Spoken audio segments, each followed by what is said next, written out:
আবার চলে আসছি নতুন একটা ব্লগ নিয়ে। তো ব্লগটা শুরু করলাম সকাল সকাল।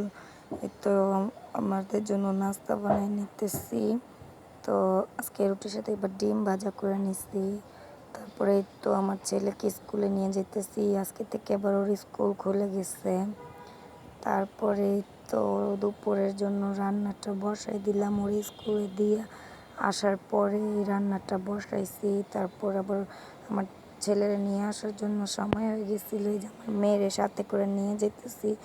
যাওয়ার সময় আবার একটু দোকানে, এই দোকানটায় গেছিলাম, এখান থেকে একটু কিছু টুকটাক কেনাকাটা করলাম। তারপরে আবার এই তো দেখো গাইস, আমার মেয়ে রাগ করে রাস্তায় বসে আছে যে ওরা আইসক্রিম কিনে দিতেছি না কেন। ওরে আমি বুঝাইতেই পারতেছি না, আমাদের বাসার সামনে দোকানে চলো কিনে দেব। তারপরে দেখো আইসক্রিমটা কিনে দেওয়ার পরে ও কীরকম খুশি হয়ে গেছে। তারপরে এই তো সন্ধ্যাবেলা একটু নুডলস বানিয়ে নিলাম। তো আজকে এই পর্যন্তই, সবাই সুস্থ থাকো, ভালো থাকো, আল্লাহ হাফেজ।